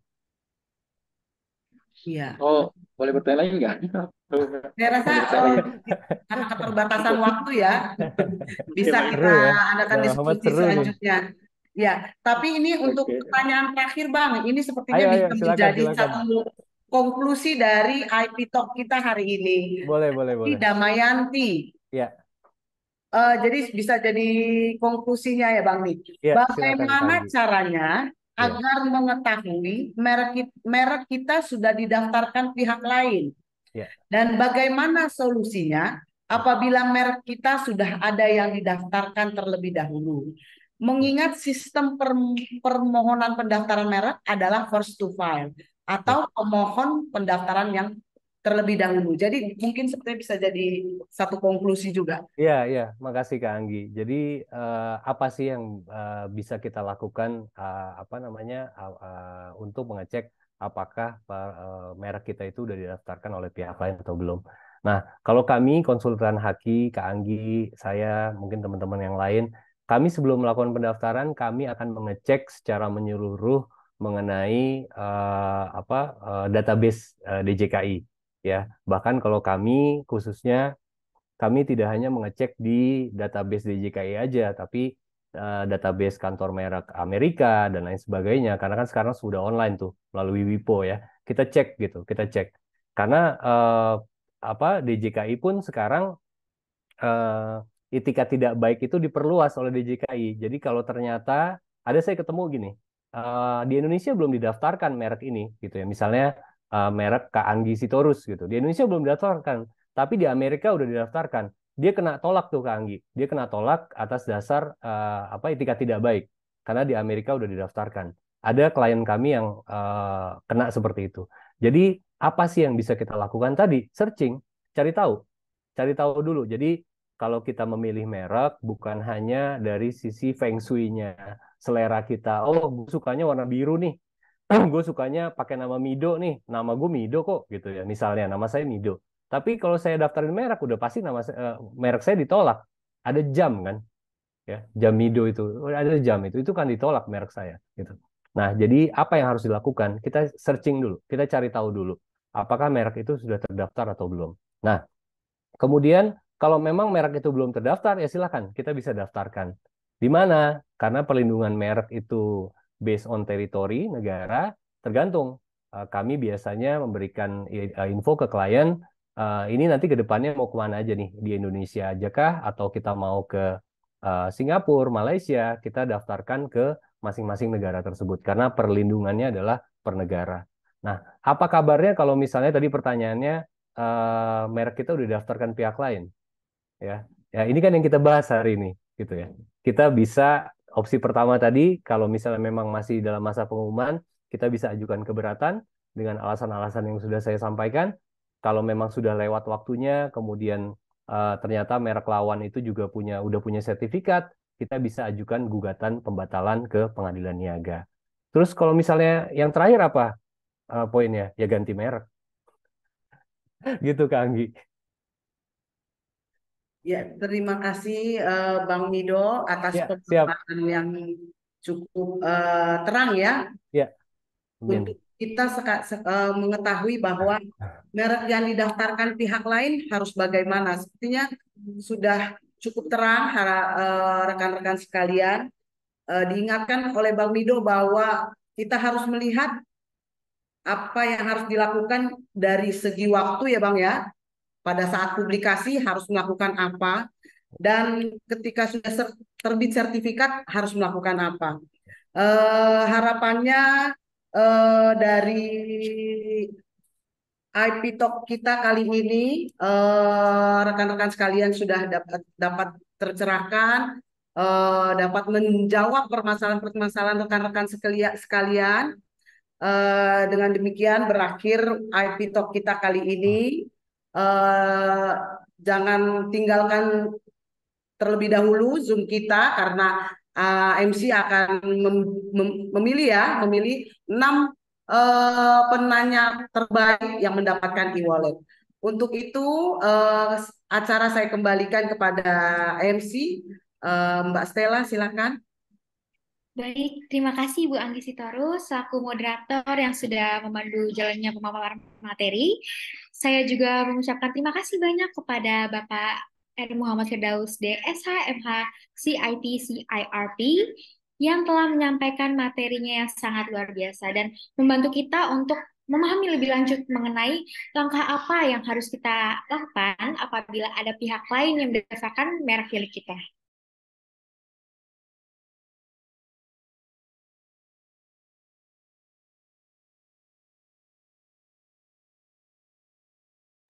Alhamdulillahirrahmanirrahim. Bapak dan Ibu peserta yang kami hormati, kita sudah sampai di penghujung acara.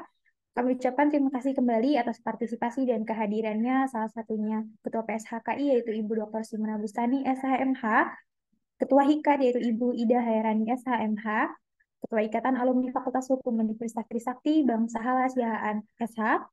Narasumber kita pada hari ini yaitu Bapak Raden Muhammad Firdaus SHMH CIIP CIRP, moderator kita Ibu Anggi Sitorus SHMH CLA, beserta para peserta webinar yang saya hormati.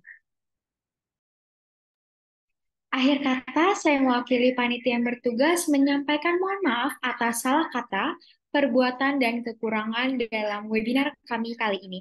Tapi sebelum itu, dimohon kepada Bapak atau Ibu peserta untuk tetap berada di Zoom, karena akan ada dilakukan pengumuman 6 orang penanya terbaik dan akan mendapatkan e-wallet. Sebagai reminder kembali, Bapak Ibu, webinar ini adalah webinar berseri dan akan diadakan kembali dalam beberapa waktu yang mendatang, sehingga Bapak Ibu bisa kembali mengikuti kami di Instagram, di sosial media, agar tidak terlewat informasinya mengenai webinar-webinar tentang intellectual property lainnya. Ibu Bapak bisa langsung memfollow Instagramnya hikat.id serta pshki_fh_usakti. Karena webinar-webinar lainnya masih ada terkait dengan paten, desain industri, dan sebagainya mengenai intellectual property rights.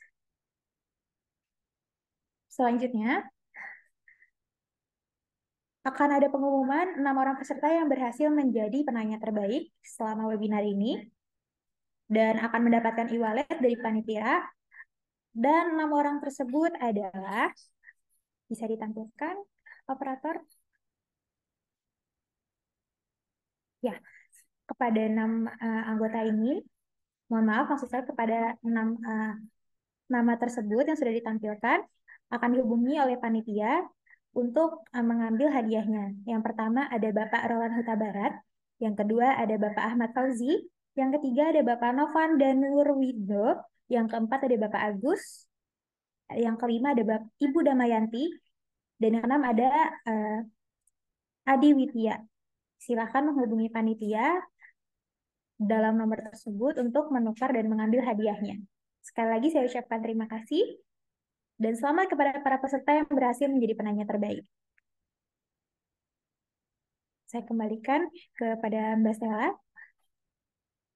Baik, terima kasih kepada Bapak dan Ibu serta teman-teman sekalian yang telah menyempatkan waktunya untuk menghadiri acara pada hari ini.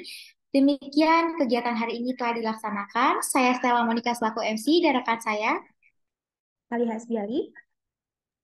Kami mengucapkan terima kasih. Shalom. Om Santi Santi Om Namo Buddhaya. Salam kebajikan dan salam sejahtera bagi kita semua. Sampai bertemu di acara webinar virtual IP Talk Series berikutnya. Alhamdulillah. Ibu Simona. Kangen Bu.